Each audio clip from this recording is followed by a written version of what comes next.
Salut, je m'appelle Claire et ici je mélange ma passion pour la lecture et le féminisme, la politique en général, l'histoire et bien d'autres choses. Parce que tout est lié, tout est politique et c'est ça qui me passionne.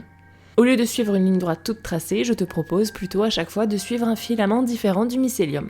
Donc c'est parti pour l'épisode du jour. Salut!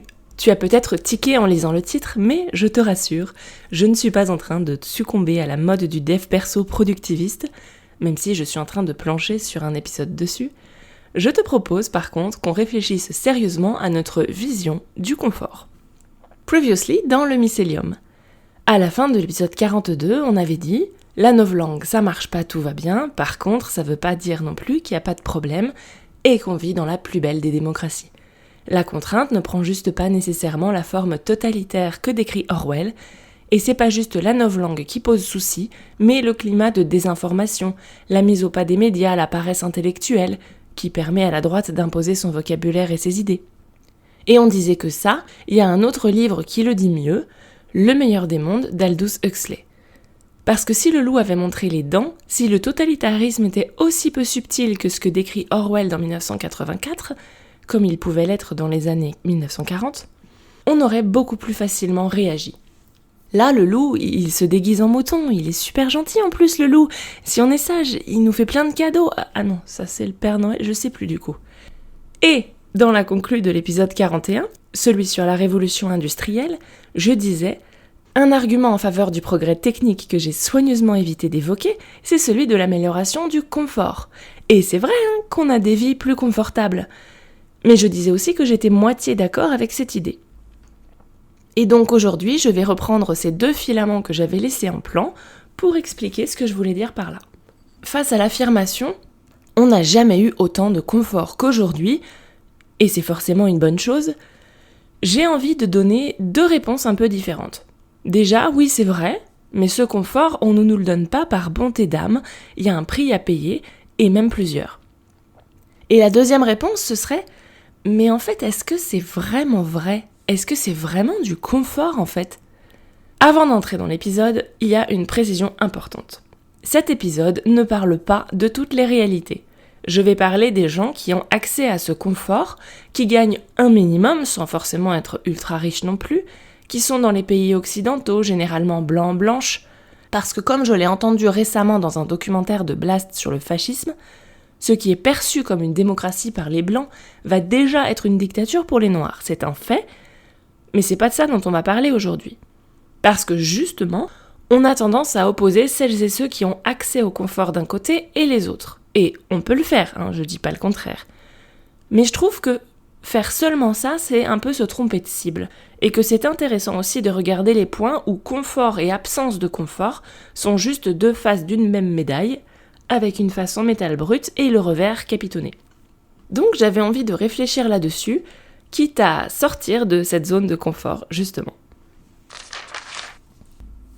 Je voulais commencer à parler du prix à payer du confort.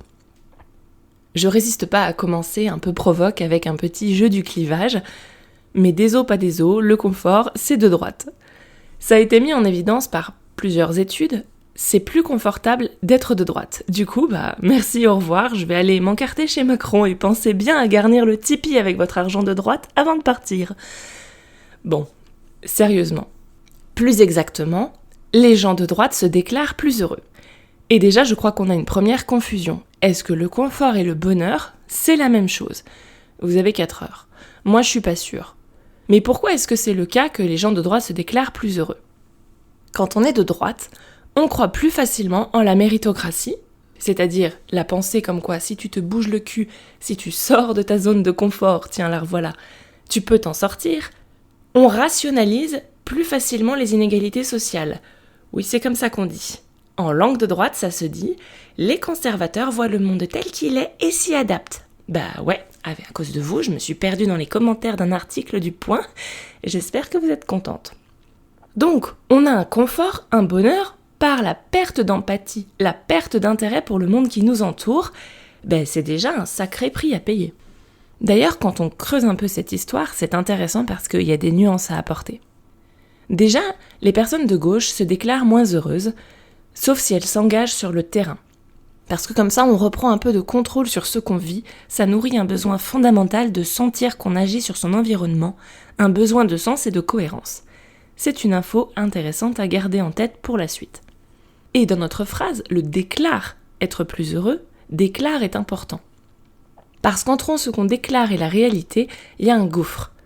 Est-ce que tu vas bien à chaque fois que tu réponds « ça va » quand on te pose la question ? Moi non. Les tabous en termes de santé mentale font qu'on peut avoir plus de mal à les reconnaître ou même à en avoir conscience et donc on va les sous-déclarer. Et on va se dire que tant qu'il y a des yaourts dans le frigo, tout va bien, on est heureux. Et où est-ce que la santé mentale est particulièrement stigmatisée ? Chez les conservateurs.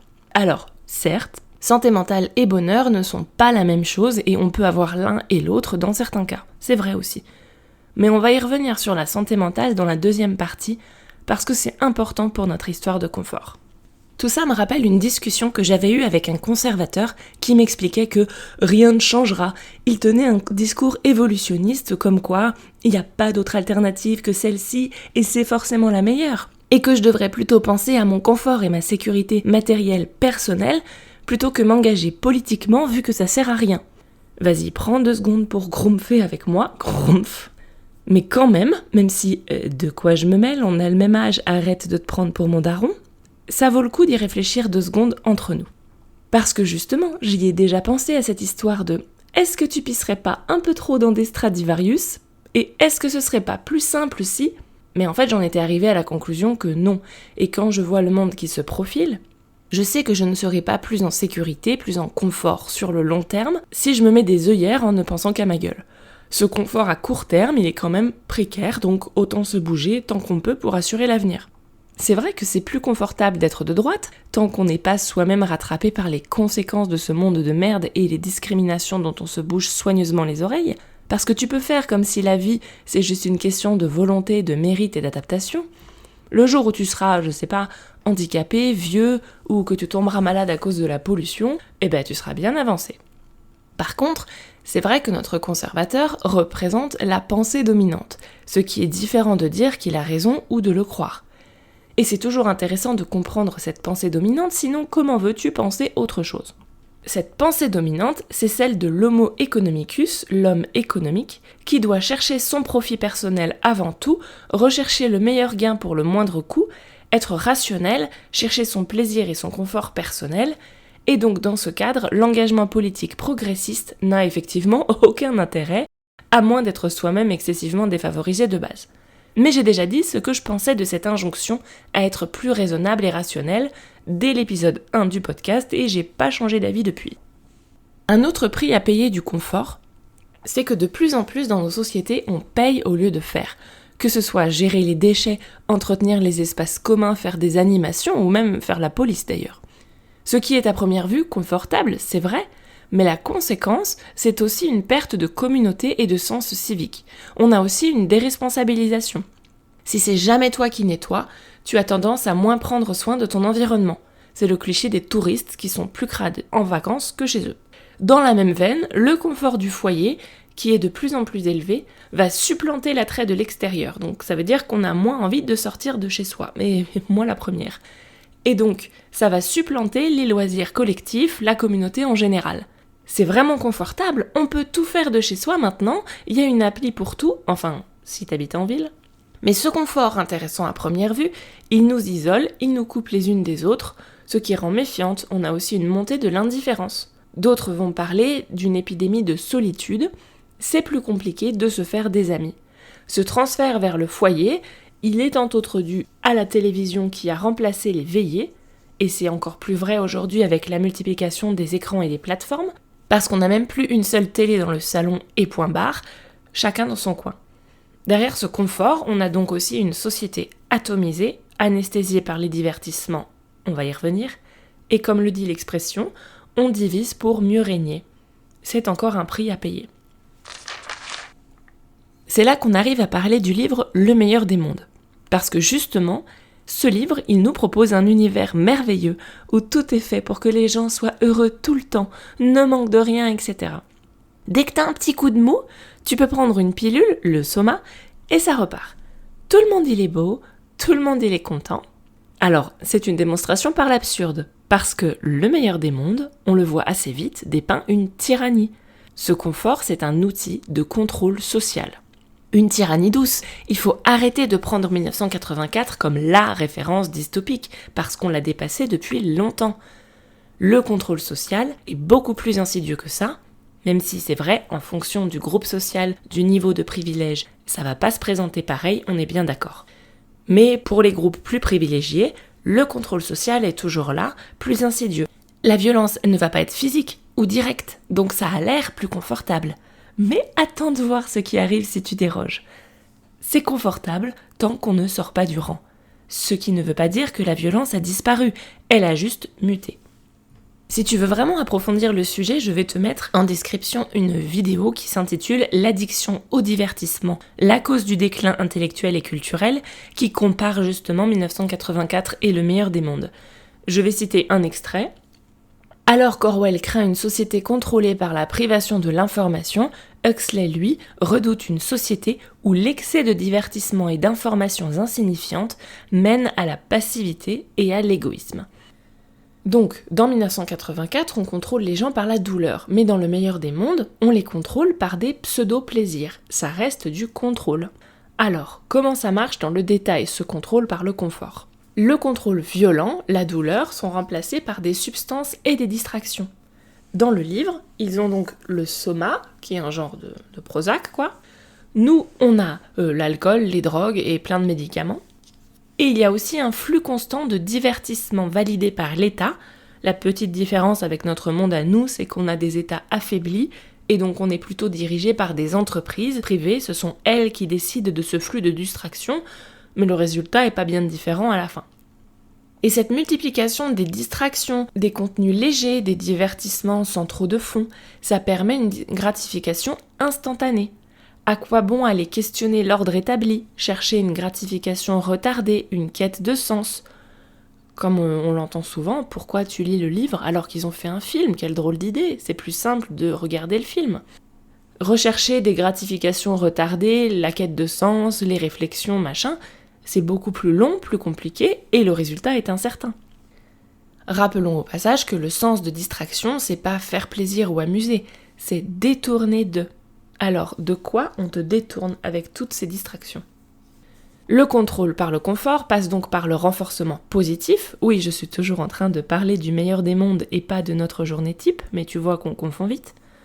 On encourage à adopter certains comportements plutôt que d'autres, donc un conditionnement plutôt qu'une contrainte, ce qui est plus efficace pour obtenir des changements comportementaux durables.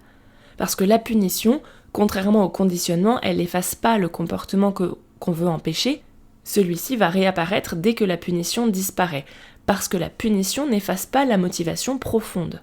Avec le conditionnement, on va faire bouger cette motivation, t'inciter à vouloir faire autrement, c'est plus simple. On n'a pas besoin d'y aller au fouet, on n'a même pas besoin de soma en fait, quand on peut avoir par exemple de la positivité toxique. C'est trop bien la positivité toxique parce que c'est positif. On lisse tout le monde il est toujours gentil et content, faut pas se fâcher, tout le monde sourit. Et si tu fais des vagues, si tu vas pas bien, on t'écoute pas, on t'exclut, t'as forcément tort, et ce que je te dis c'est pour ton bien, espèce d'hystérique. C'est une forme insidieuse de tyrannie. On est asservi en ayant l'impression d'être libre et entouré de gens sympas, que dis-je, bienveillants. Je vais te mettre quelques vidéos en description si t'as envie de creuser un peu ce sujet. Bref. Il est important de rappeler, au passage, que toutes les émotions sont importantes, même les négatives, oui, même la colère, et on ne peut pas avoir les unes sans les autres. Il y a une belle phrase dans le film Equilibrium qui dit que, sans les émotions, la respiration n'est que le tic-tac d'une horloge. Après, on comprend, à titre individuel, sans toutes ces substances, que ce soit le café, l'alcool, la cigarette, le sel, le sucre, le gras, les divertissements, les réseaux sociaux et j'en passe, on tiendrait pas la cadence de la vie moderne. Donc tout ce qui peut être perçu comme du confort à première vue, c'est parfois juste une carotte pour nous faire avancer. Comme toujours, on n'est pas en train de moquer les choix individuels ici, on essaye de voir une vue d'ensemble. Comme pour le progrès, où on disait qu'il est important de comprendre que le progrès technique peut être en opposition complète avec le progrès social ou environnemental, et que l'un n'entraîne pas forcément l'autre, on pourrait poser la question: Oui, on a du confort, mais quel confort ? Le confort matériel ou le confort moral, intellectuel, environnemental ? L'un n'entraîne pas forcément l'autre. Il y a des choses qui valent la peine de galérer un peu ou même beaucoup. J'avais été marquée par cette citation au début de la série Sons of Anarchy. La plupart des hommes croient vouloir être libres, mais la vérité est qu'ils se complaisent dans le carcan de l'ordre social, des lois rigides et du matérialisme. La seule liberté à laquelle l'homme aspire réellement, c'est celle du confort matériel. Et dans ma tête, j'étais restée avec cette question, qu'est-ce qu'on sacrifie pour le confort ? Parce que le confort peut devenir aussi une prison. Encore un prix à payer d'ailleurs. On nous abreuve de confort en 3 clics, mais ça nous éloigne de certaines choses. De doom scrolling en binge-watching, des années peuvent se passer sans qu'on s'en rende compte. Il y a toujours un moment où des choses importantes dans la vie nécessiteront des passages plus difficiles, plus inconfortables. Et là, attention, je parle bien des choses importantes pour soi, pas quand on nous demande de se faire violence pour le bénéfice de quelqu'un d'autre, entendons-nous bien, c'est pas la même chose. Quand on lance un projet qui nous tient à cœur, je suis désolée, des fois il faut rogner sur son temps libre. Pour manger des tomates du jardin, il faut d'abord préparer le potager. Même les enfants, qui pour certaines personnes sont le plus grand bonheur de la vie, c'est pas 100% de facilité. Rien que l'accouchement, sans parler du reste. Et non, on ne fait pas de l'art en pianotant sur une appli d'IA. L'art, ça sort des tripes. Comme disait l'autre, ChatGPT n'a pas de trauma d'enfance. Et non, c'est vrai, c'est pas simple, et non, c'est pas non plus un choix individuel. Parce que le système nous encourage à ne voir le monde qu'en une seule dimension, le matériel. Les routines, le travail, foncer tête baissée dans une quête perpétuelle de confort. Tout est fait pour nous encourager à consommer toujours plus sans se demander pourquoi on fait ce qu'on fait. On parlait du flux constant de distraction, mais sur ces outils, tout est fait pour te faire regarder toujours un épisode de plus, une vidéo de plus. C'est facile et confortable de continuer, c'est pensé pour. Par contre, rien n'est fait pour pouvoir mettre pause 2 secondes facilement, réfléchir à ce que t'as vu ou aller faire autre chose. Faire stop et changer de façon de faire, une fois qu'on a pris une habitude, c'est dur. C'est comme ça. On retombe aussi sur cette idée de médiocratie dont on parlait dans l'épisode 40. On ne se pose pas trop de questions. Rien n'est fait pour que tu te poses des questions. Et même dès l'école, on t'encourage à pas faire ton intello. En se concentrant sur le matériel, on oublie d'autres dimensions, que ce soit la créativité, l'art, la philo ou l'observation de la nature, les relations humaines, que sais-je, il y a plein d'exemples. On va oublier tout ce qui se mesure en richesse intérieure et pas en profit, en productivité ou en matériel, en marchandises. On oublie les idéaux, les choses plus grandes que soi. Pourquoi est-ce que tu vas t'engager politiquement ? Prends soin de ton petit confort. Or, c'est quand on fait tout ça que la vie, que je distinguerais de la survie, prend vraiment son sens. Donc oui, le confort matériel est important, bien sûr.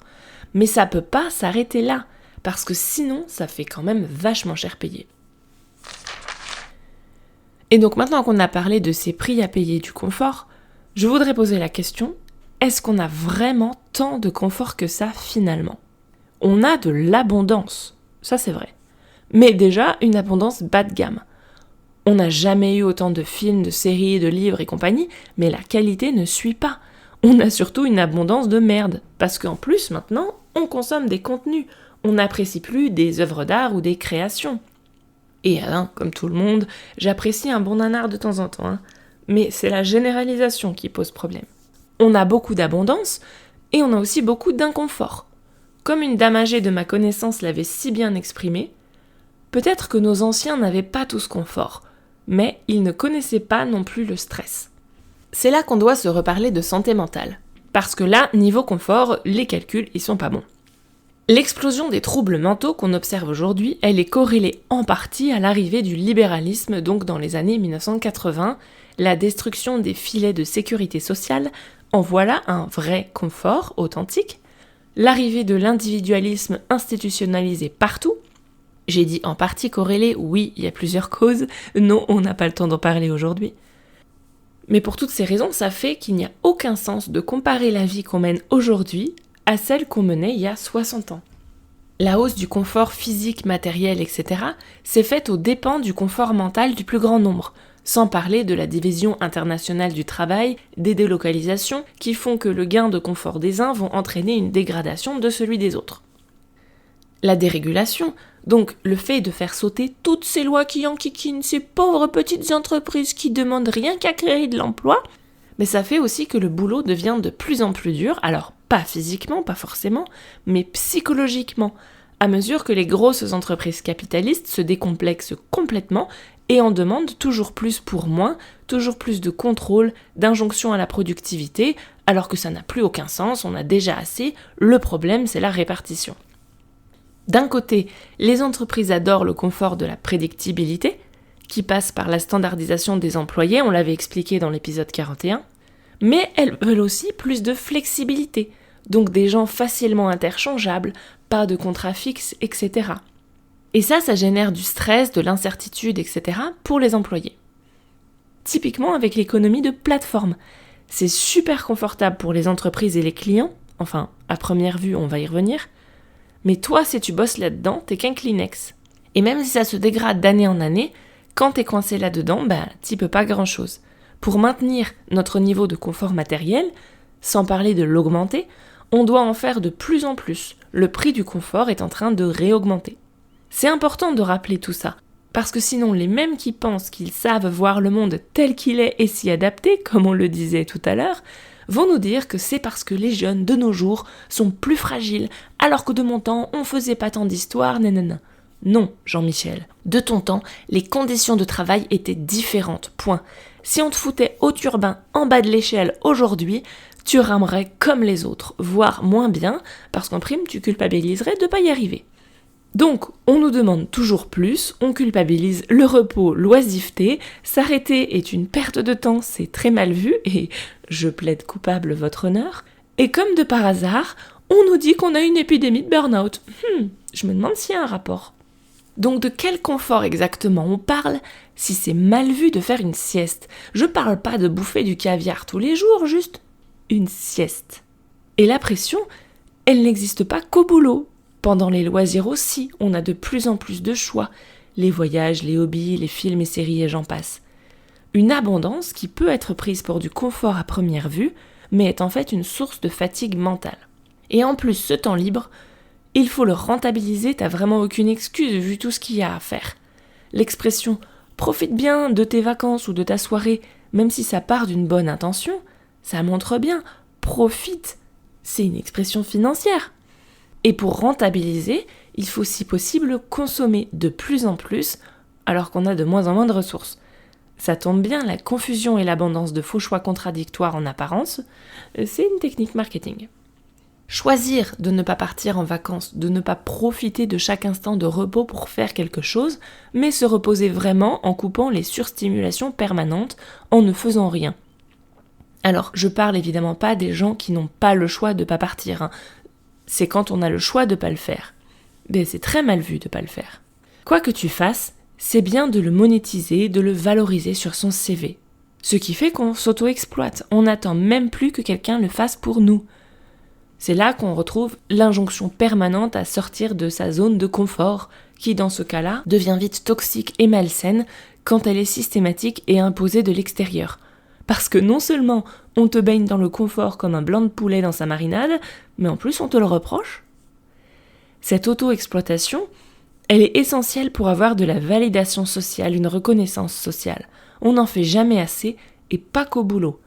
Pour être reconnu socialement, il faut sortir du lot, et c'est pas du confort. D'ailleurs, c'est intéressant de noter qu'on observe moins de burn-out dans les sociétés plus autoritaires et moins permissives. Alors, je dis pas qu'on devrait plutôt faire comme ça, non. Mais comme toujours, c'est intéressant de l'observer et de trouver un juste milieu, comprendre que trop de choix tue le choix. C'est le fait de devoir faire soi-même ses choix parmi un éventail ridiculement élevé de possibilités et plusieurs fois par jour. Oui, c'est bien d'avoir du choix, mais est-ce qu'on a vraiment besoin de 50 références de céréales, de pizza, de pâtes ou je sais pas quoi?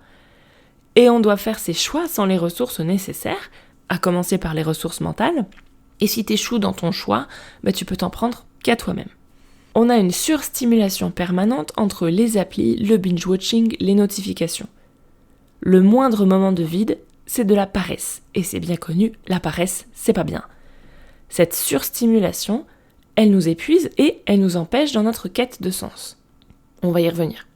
Tout s'accélère, tout se complexifie, et ce confort apparent qui va avec de plus en plus d'injonctions, notre cerveau d'Homo sapiens y suit pas.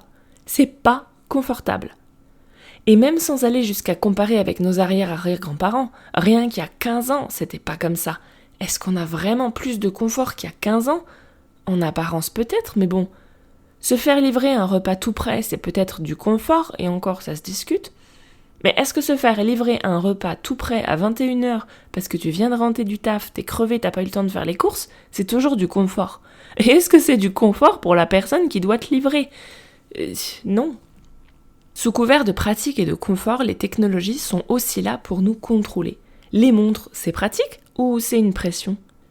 Idem pour toutes les notifications de toutes les applis. Les smartphones, c'est pratique, c'est confortable. Mais maintenant, on est censé être toujours joignable. Pas uniquement pendant les heures de boulot. On a du mal à s'en passer du smartphone et tout ça, ça pourrit le confort initial. Alors, évidemment, les technosolutionnistes ne vont nous vendre que les avantages de ces technologies, le surcroît de confort qu'elles sont censées procurer. C'est pour ça qu'on a l'impression que c'est vachement plus mieux. Comme si les inconvénients, c'était juste ta faute, juste toi. Alors qu'on finit par servir la technologie plutôt que l'inverse. Et tout ça, c'est sans parler de toutes les maladies physiques liées au stress, aux autres dégradations de notre environnement. Même boire de l'eau du robinet, ça devient compliqué maintenant. En quoi c'est confortable ? Toutes ces maladies qu'on n'avait pas avant, ou certainement pas autant. L'autre absence de confort, c'est au niveau du travail. Oui, le travail, encore. Je crois que c'est le mot-clé de l'année. Parce que ce prétendu confort, il ne s'accompagne pas d'une baisse du temps de travail, ou d'une amélioration réelle des conditions de travail d'ailleurs. On a déjà parlé des dégâts psychologiques juste avant. Enfin, ça c'est pour les gens qui en ont encore un.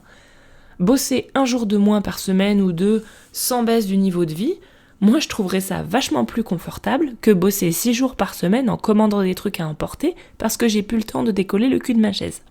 Ce confort apparent ne fait que cacher qu'on doit toujours travailler beaucoup ou justifier non-stop de son incapacité à travailler pour avoir le droit de prétendre à des miettes de confort. Alors qu'il y a largement assez pour tout le monde, ça fait longtemps que l'humanité est sortie du besoin de survie immédiate. On l'avait déjà un peu vu dans l'épisode 40 en parlant des bullshit jobs, mais notre système préfère créer des boulots qui servent à rien, des boulots à la con, que réduire le temps de travail collectif, et c'est pas anodin. Dans La Société du spectacle, un livre écrit en 1967, mais c'est comme le meilleur des mondes, il a tendance à se bonifier avec le temps. Guy Debord nous parle d'une survie augmentée et d'une privation devenue riche. Oui, on a du confort. Oui, il y a tout ce qu'il faut. Mais on bosse de plus en plus dans des trucs de moins en moins intéressants. Et même si on consomme, on continue d'avoir l'impression de manquer, de se sentir privé, parce qu'on baigne dans les injonctions à consommer, les pubs, les nouveautés, parce qu'on se compare avec les autres sur les réseaux sociaux en plus. Et si on arrête 2 minutes de pédaler dans la roue du hamster, on va perdre accès à ces ressources. Et c'est en ce sens qu'on ne sort pas vraiment de la survie.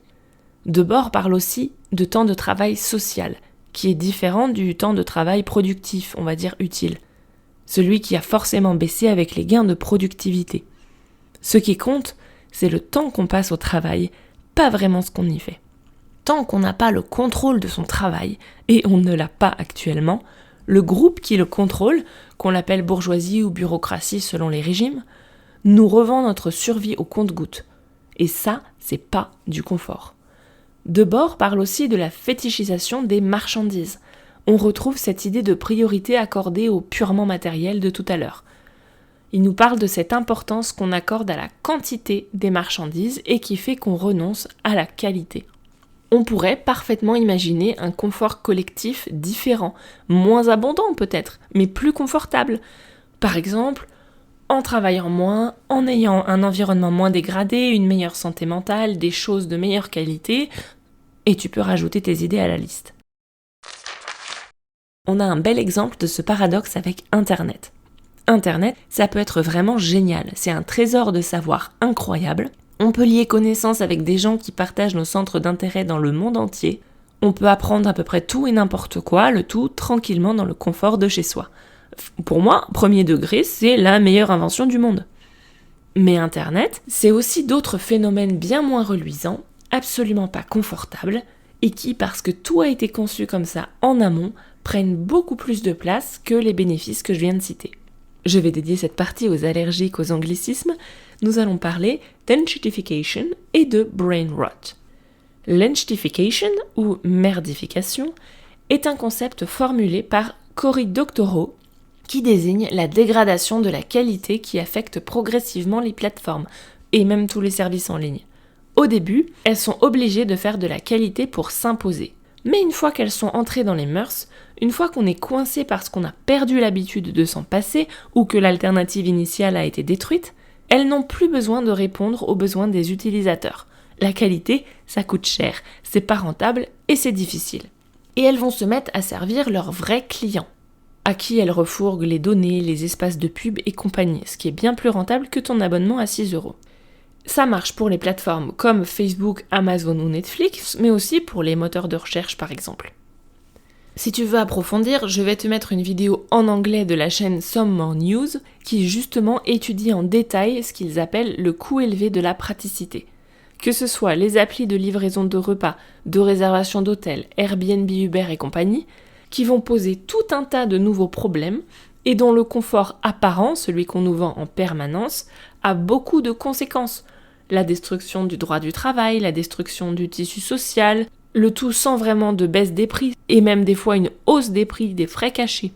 La dégradation de l'environnement, une bonne dose de frustration qui est en partie due aux chatbots qui nous rendent chèvres à parler à des murs, et quand ça marche pas, tu te retrouves le bec dans l'eau toute seule, un manque de sécurité, de transparence, la liste des problèmes est très longue.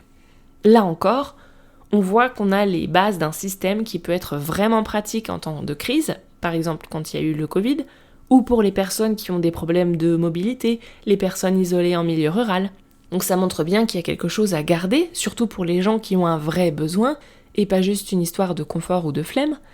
Mais c'est pas une raison pour supporter tous ces problèmes ou laisser la question entre les mains d'une poignée d'entreprises monopolistiques, surtout que l'argument de l'accessibilité est pas toujours donné de bonne foi puisque ces applis sont pas conçues pour l'accessibilité de toute façon. Donc ça c'était pour la merdification. Et le brain rot, qui était le mot de l'année 2024, qu'on traduit par abrutissement numérique, c'est un terme qui regroupe les effets psychologiques et cognitifs négatifs causés par l'exposition à un contenu internet considéré comme de faible qualité ou de faible valeur.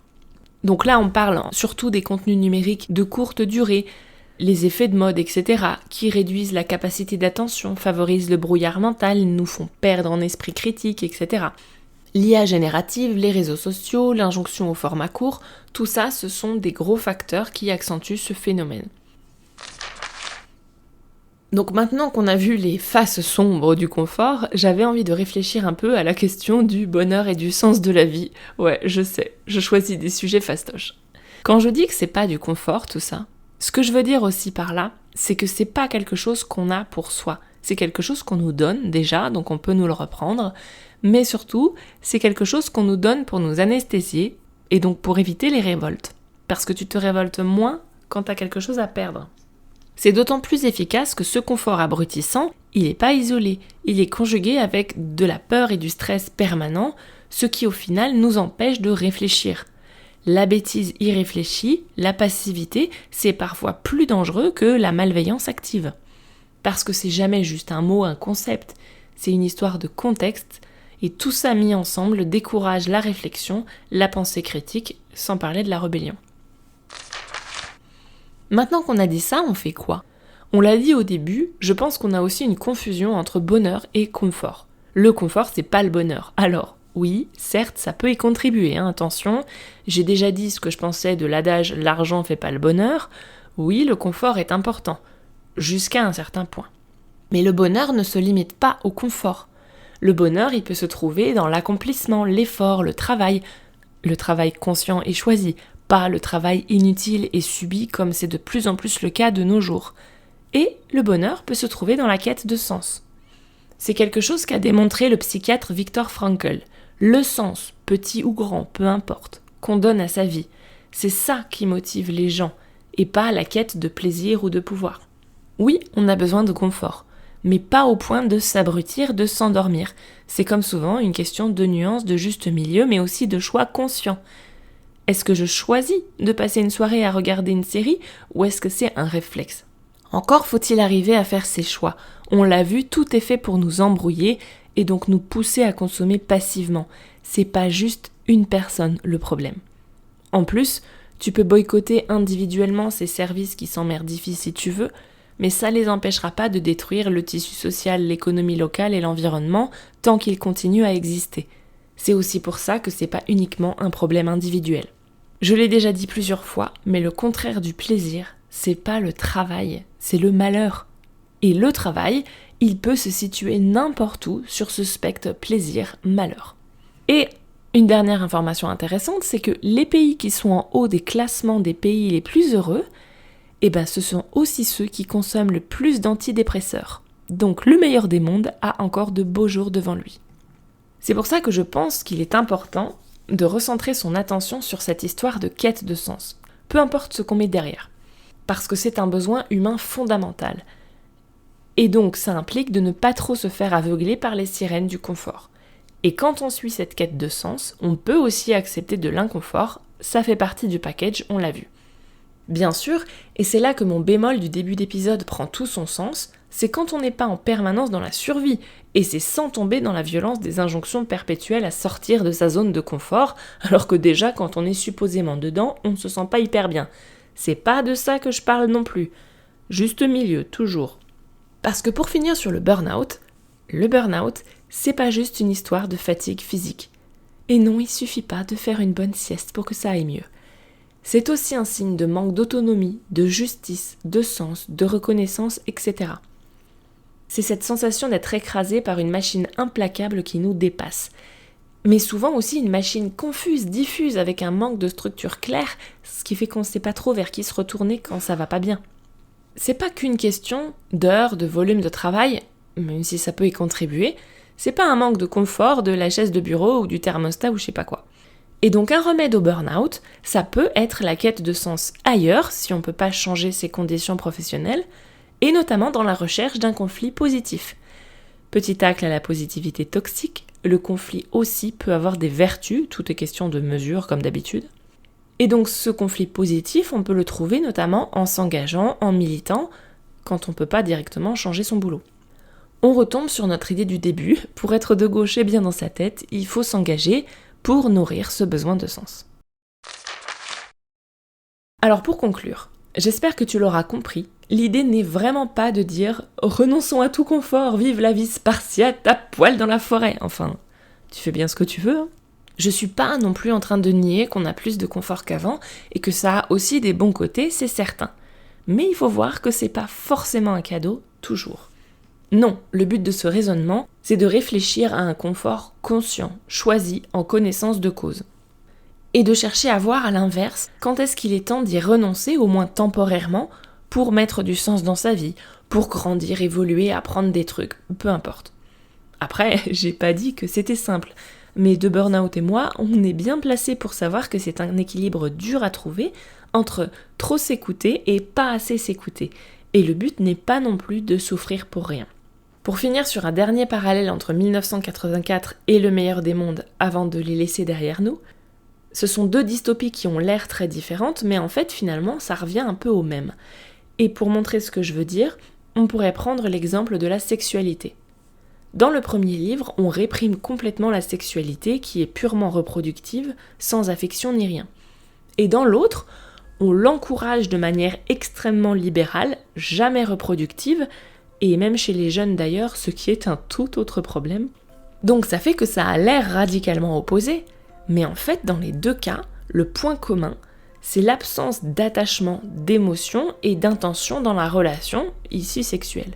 Et je crois que cette idée d'engagement, d'implication, d'intention dans ce qu'on fait, que ce soit du sexe ou des maquettes en allumettes, c'est ça qui est fondamental, et ça te donne une idée du sujet de la prochaine fois. M'ont inspiré pour cet épisode Le meilleur des mondes d'Aldous Huxley, La société du spectacle de Guy Debord, quelques vidéos. Pourquoi la société moderne vous pousse à être médiocre ? L'addiction au divertissement, la cause du déclin intellectuel et culturel. Et une autre vidéo sur le meilleur des mondes, Aldous Huxley, Le plaisir, outil subtil de manipulation. Un article, Les pays les plus heureux sont accros aux antidépresseurs de Greenwashing Economy. 2 sources en anglais, Sur le coût du confort, The High Cost of Convenience. Et sur le burnout, Burnout and Hustle Culture, A History. Et je finis sur le documentaire de Blast sur le fascisme que j'avais évoqué en intro, à voir absolument même s'il n'y a pas grand rapport avec l'épisode, de Mussolini à Trump en passant par Retailleau, comprendre le fascisme. Voilà pour le filament du jour. Si tu as des questions, des suggestions ou envie de papoter, on peut discuter sur Instagram ou par email. Tu peux soutenir le podcast sur Tipeee, ce qui m'aidera à couvrir mes coûts, oui, acheter des livres, mais aussi des croquettes pour mes 5 chats. Et sinon, tu peux lui mettre 5 étoiles pour aider d'autres à le découvrir. Merci beaucoup!